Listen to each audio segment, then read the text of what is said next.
It figures that as soon as I get the camera set up, the wind just starts whipping.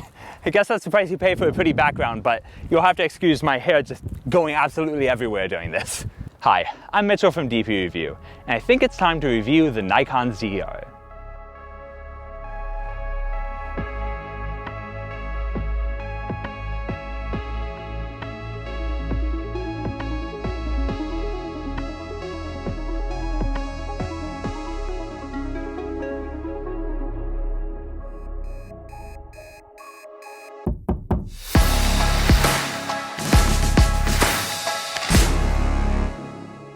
Let's get the basics out of the way real quick.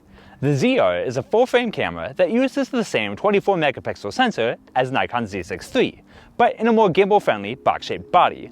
It can shoot stills, but it's really aimed at video shooters with features like internal 32-bit float recording and not one, not two, but 3 raw video formats. Plus, it doesn't have an EVF.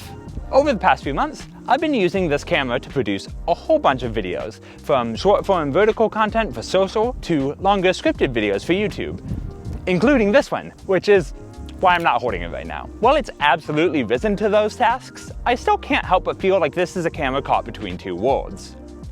Overall, though, it's very nice to use. When I first saw it, I was a bit worried about how few programmable buttons there are, but for the kind of shooting I was doing, the 3 along the top, combined with the well-considered on-screen menus, ended up being totally sufficient. Speaking of those menus, there are actually 2. The first is the standard Nikon I menu, which you can access with the physical menu button. Which, by the way, if you long press that, you'll jump straight into the full menu system, which can be used with the touchscreen. I think that's an inspired choice. Anyways, the I menu is customizable, so you can configure it with your most accessed settings, then control them with the front and rear command dials, or with the joystick or touchscreen. Then there's a second on-screen menu that lets you access tools like frame guides, focus peaking, your waveform monitor, whether the UI rotates when you flip the camera around, things like that. All that makes it pretty easy to avoid going into the main menus during a shoot. You can just focus on what you need to and go. Speaking of focus, by default, the zoom toggle around the record button lets you punch in to make sure everything's sharp, even when recording. At least as long as you're not using any of the raw modes. This is a really great choice. Almost no one will use a power zoom lens with this camera because Nikon only makes 1 or 2 for Z-mount, but pretty much everyone will want to be able to punch in every now and again. Of course, that ability is essential if you're using a manual focus lens, but it's also nice if you're using autofocus and just want to make sure that it's getting everything right. Not that I had too much concern about that, to be honest. I found the subject recognition modes to be rock solid, and they worked exactly how I wanted them to. If I put my focus box over a subject, it would focus pull onto them and lock on without any distracting pulsing. If I put it somewhere else, it wouldn't try to yank the focus away if there was a recognized subject somewhere else in frame. The one gripe I have is that the generic tracking wasn't always the best at locking onto what I wanted it to. But if the subject was distinctive enough, it usually did a decent job of keeping up with it. I also found the IBIS system to be pretty good at smoothing out handshake without getting in my way when I was trying to do a pan or other camera movement. What really impressed me though was how well it worked for vertical video.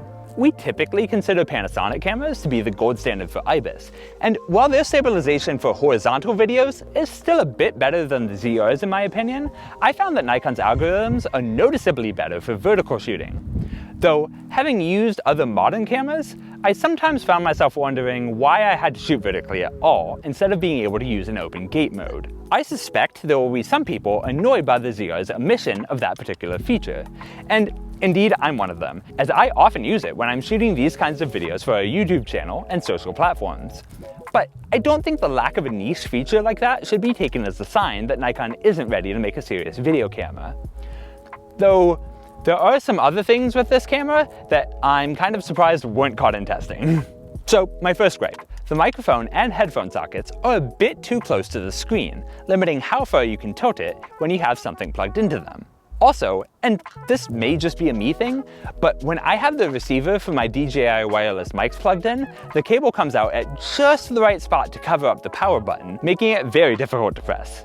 These gripes are kind of ironic because the screen and audio are arguably some of the best parts of the ZR.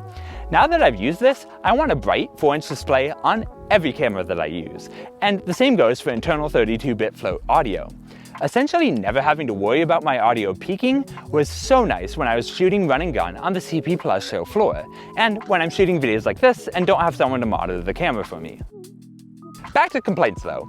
I really appreciate that Nikon makes it very easy to tell where my highlights will clip on the waveform monitor, even as that point changes depending on what recording mode I'm in. But other tools like Zebras are a bit of a mess. You set your thresholds by picking a number between 0 and 255, which are numbers that only really make sense if you're working with 8-bit color, which you almost certainly aren't. Also, which number you pick depends on the clipping point of your footage. Nikon has a whole chart for the correct value for log 3G10, which changes based on your ISO settings, and this is why almost everyone else, including Red, just uses percentages. Also, I mentioned that waveform monitor a bit ago. It's really nice to have, but I wish there was a size option between postage stamp and literally almost the entire screen. It being so small makes it especially difficult to see if my highlights are clipping or just below it. Also, as long as I'm wish casting, I'd like a built-in option for a false color overlay on here too. Finally, while this camera technically has 2 card slots, one CFexpress Type B and one microSD, the latter is mostly useless for anything other than shooting stills or moving LUTs around, because it's so slow at UHS 1. The camera won't even record proxies to it.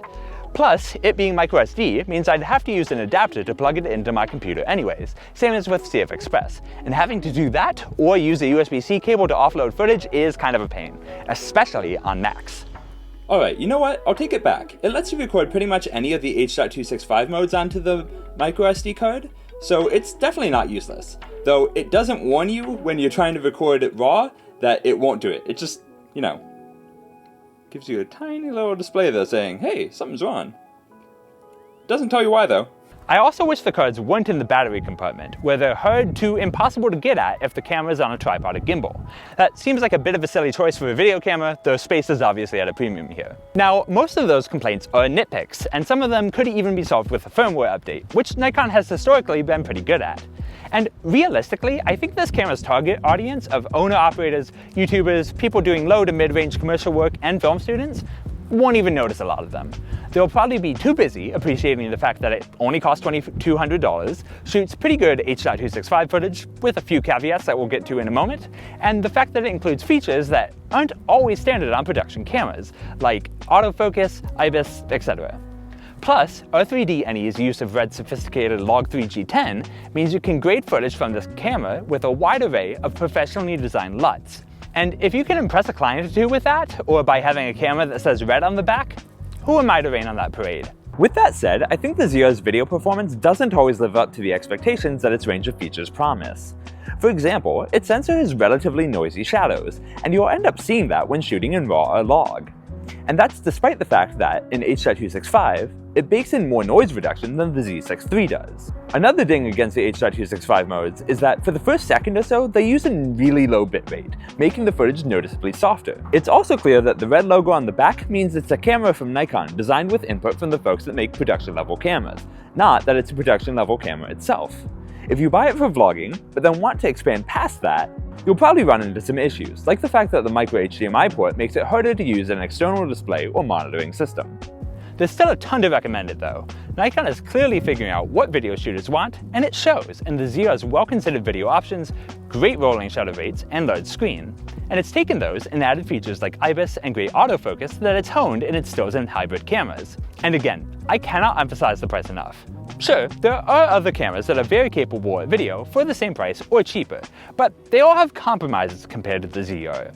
They either don't have full-width 4K 60p recording, don't have an as gimbal-friendly design, or don't have as many video options. And none of them have internal 32-bit float recording. Though, arguably, most of them will be better for stills, so it just depends on what you're looking for. Whether you think of the ZR as a complicated vlogging camera or a really simple production camera, there's no denying that it'll meet a lot of people's video shooting needs. I'm hoping that it's popular enough to get a version 2 that smooths out some of the ergonomic bumps, and that uses a sensor that's a better fit for log and raw workflows. But I also think that the camera as it is today could make a lot of buyers very happy. As long as they're not a photographer who looked at it and thought, wow, a rangefinder-shaped camera with a great screen. Because whoever Nikon made the ZR for, it definitely wasn't people who mostly shoot stills. A few things to wrap up. Battery life is good, but not great. Plan on bringing a second one or a USB-C charging bank for really heavy days. I was testing it in winter, so I never had much risk of it overheating, but from everything that I've read, it seems to do pretty well in that regard. Just know that it doesn't have active cooling, so if it's like 40 degrees Celsius out, you should probably keep it out of direct sunlight. Let me know what you think of the ZR though. If you made it this far, I'm assuming you're at least somewhat interested in video, so let me know in the comments below whether you think it'd meet your needs or not. And be sure to head over to our forums if you want to discuss the ZR and cameras like it in more depth with a lot of folks who really know this stuff. Finally, if you're interested in deep dives into the ZR's image quality or RAW formats, be sure to head over to DPReview.com. I'll see you there. Over the past few months, I've been using this camera to produce a whole bunch of videos, from short form, vertical. Why did I put so many R's in this review? It's a letter I can't say, and I'm reviewing a camera called the Nikon ZR, and I just had to make it even harder on myself.